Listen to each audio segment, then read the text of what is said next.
నెల్లూరు జిల్లా విడవలూరు మండలం రామతీర్థంలో వెలసియున్న శ్రీ కామాక్షిదేవి సమేత శ్రీ రామలింగేశ్వర స్వామివారి బ్రహ్మోత్సవాలు అత్యంత వైభవంగా ప్రారంభమయ్యాయి.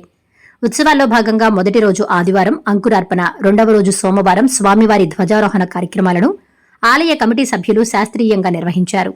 ఎన్నో ఏళ్ల నాటి సాంప్రదాయమైన గుడిముద్ద ప్రసాదాన్ని సంతానం లేనివారు 9 రోజుల పాటు దీక్షతో స్వీకరించి స్వామివారిని సేవిస్తే సంతాన భాగ్యం కలుగుతుందనే నమ్మకంతో భక్తులు ఈ కార్యక్రమంలో పెద్ద ఎత్తున పాల్గొన్నారు. కాగా ఆలయానికి వచ్చే భక్తుల సౌకర్యార్థం నెల్లూరు పార్లమెంటు సభ్యులు వేమిరెడ్డి ప్రభాకర్ రెడ్డి, కోవూరు శాసనసభ్యురాలు వేమిరెడ్డి ప్రశాంతిరెడ్డిల సహకారంతో వీపీఆర్ ఫౌండేషన్ తరఫున దేవస్థానం ఆధ్వర్యంలో నూతనంగా ఏర్పాటు చేసిన వాటర్ ప్లాంట్ను, అలాగే దేవస్థాన కార్యాలయాన్ని ఎమ్మెల్యే ప్రశాంతిరెడ్డి ఈరోజు ఘనంగా ప్రారంభించారని, బ్రహ్మోత్సవాలను పురస్కరించుకుని అన్ని శాఖల అధికారుల సమన్వయంతో భక్తులకు మంచినీరు, మరుగుదొడ్లు, పార్కింగ్ సేవలు వంటి అన్ని రకాల మౌలిక వసతులను కల్పించామని, భక్తులందరూ ఈ ఉత్సవాల్లో పాల్గొని స్వామివారి కృపకు పాత్రులు కావాలని ఆలయ కమిటీ సభ్యులు కోరారు.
ఈ కొడిముద్దుల కార్యక్రమం సంతానం లేని వారికి ఈ కొడిముద్దులు స్వీకరించి 9 రోజులు దీక్షతో ఇక్కడే ఉండి వాళ్ళు స్వామివారి సేవ చేసుకుంటే వారికి పిల్లలు కలుగునే ఒక నమ్మకం ఉన్నది.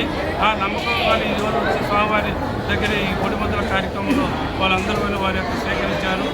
ఈ యొక్క కార్యక్రమంలో భక్తాదులందరూ పాల్గొన్నారు. ఈ ముఖ్యంగా ఈ రామతీర్థం గ్రామంలో భక్తులకు మంచినీటి వసతి లేనిదాలో చాలా భక్తులు ఇబ్బంది పడుతున్నారు. దానికి గాను మన నెల్లూరు పార్లమెంటు సభ్యులైనటువంటి శ్రీ వేమిరెడ్డి ప్రభాకర్ రెడ్డి గారు మరియు కోవూరు శాసనసభ్యులైనటువంటి శ్రీమతి ప్రశాంత్ రెడ్డి గారి యొక్క సూచనలు వాళ్ళ త్వరగా వారు వీపీఆర్ ఫౌండేషన్ తరఫున దేవస్థానం వారి సహకారంతో ఒక వాటర్ ప్లాంట్ ఏర్పాటు చేసినారు. అది ఈ దినము శ్రీమతి ప్రశాంత్ రెడ్డి గారు వచ్చి ఓపెనింగ్ కూడా జరిగినది. దేవస్థానం యొక్క కార్యాలయం లేని వల్ల అది కూడా ఏర్పాటు చేయమని కోరినారు. దాన్ని కూడా ఈరోజు వారు వచ్చి ఓపెన్ చేయడం జరిగినది. వారి సూచనల ప్రకారము అన్ని శాఖల అధికారులతో సమన్వయం ఏర్పాటు చేసుకొని వచ్చేటువంటి భక్తులకు ఎటువంటి ఇబ్బంది లేకుండా అన్ని సౌకర్యాలు, భక్తులకు మరుగుదొడ్లు కానీ, మంచినీటి వసతి కానీ, ఎక్కడ వచ్చే భక్తులు వాకింగ్ ప్లేస్లు కానీ అన్నీ కూడా ఏర్పాటు చేయమని తెలిపారు. అన్నీ కూడా ఏర్పాటు చేసినాము చెప్పారు. అదేవిధంగా ఎవరికైనా ఇటువంటి ఇబ్బందులు లేకుండా అందరూ ఒకటేసారి మేము చెప్తున్నాం, రామతీర్థానికి వచ్చి అందరూ కూడా ఇటువంటి ఇబ్బందులు లేకుండా, లేడీస్ కానీ ఎవరైనా సరే ఎవరు ఇటువంటి ఇబ్బందులు లేకుండా కావాలని మేము మనస్ఫూర్తిగా కోరుకుంటున్నాం. వాళ్ళకి ఇటువంటి మా దేవస్థానం తరఫున మంచి సహాయ సహకారాలు అందిస్తామని తెలియజేసుకుంటాం. Please subscribe SS News AP.